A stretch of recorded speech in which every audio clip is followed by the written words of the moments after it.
Under adjudication বা বিচারাধীন থেকে যাদের নাম ডিলিট হয়ে গেছিল, তারপর তারা 15 দিনের মধ্যে ট্রাইব্যুনালে অ্যাপিল করেছিল। সেটা অনলাইনেও হতে পারে বা অফলাইনে।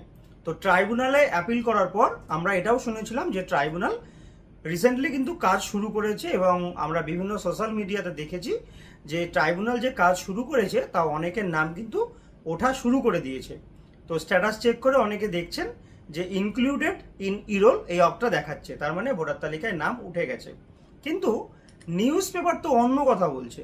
দেখুন কি বলছে নিউজ পেপারে, যেটা বলছে, সুপ্রিম কোর্টের নির্দেশ অনুযায়ী পশ্চিমবঙ্গের ট্রাইব্যুনাল কাজ করছে না, অভিযোগ দেশের শীর্ষ আদালতে।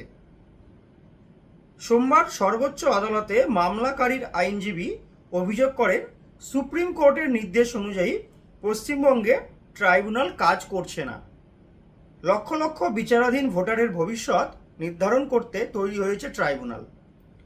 সুপ্রিম কোর্টের নির্দেশ, মঙ্গলবার পর্যন্ত যাদের ছাড়পত্র দেওয়া হবে তারা প্রথম দফার ভোট দিতে পারবেন। এই প্রেক্ষাপটে ঠিক তার আগের দিন সেই ট্রাইব্যুনাল নিয়েই সুপ্রিম কোর্টে অভিযোগ জানালেন এক ব্যক্তি।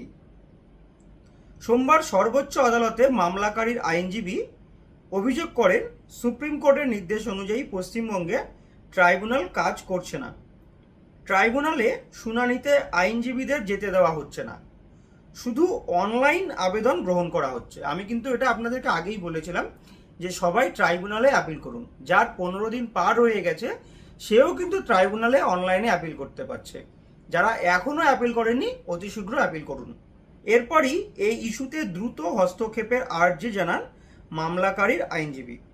বলা হয়, সুপ্রিম কোর্টের নির্দেশ অনুযায়ী পশ্চিমবঙ্গে ট্রাইব্যুনাল কাজ করছে না, এই অভিযোগ করে সর্বোচ্চ আদালতের দ্বারস্থ এক আইনজীবী। ট্রাইব্যুনালে শুনানিতে আইনজীবীদের যেতে দেওয়া হচ্ছে না, শুধু অনলাইন আবেদন গ্রহণ করা হচ্ছে, অভিযোগ আইনজীবীর। এই প্রেক্ষাপটে তৃণমূল সাংসদ মহুয়া মৈত্র নিজের এক্স হ্যান্ডেলে লেখেন, শ্রদ্ধার সঙ্গে সুপ্রিম কোর্টকে জানাতে চাই যে জোকাই এসআইআর শুনানির জন্য তৈরি হওয়া 19টি ট্রাইব্যুনাল বন্ধ রয়েছে। সিএপিএফ গার্ড দিয়ে রেখেছে, কাউকে ডাকা হচ্ছে না, কোনো শুনানি হচ্ছে না।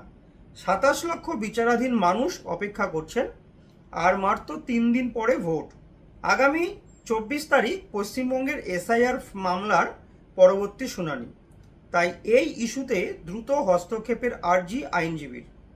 আজই কলকাতা হাইকোর্টের প্রধান বিচারপতির কাছ থেকে রিপোর্ট নেব, আইনজীবীর করা আর্জির উত্তরে জানালো সুপ্রিম কোর্ট।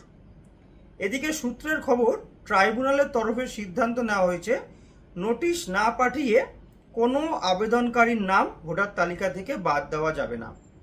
21শে এপ্রিল পর্যন্ত ট্রাইব্যুনাল যাদের ছাড়পত্র দেবে তারা 23 এপ্রিল প্রথম দফার নির্বাচনে ভোট দিতে পারবেন।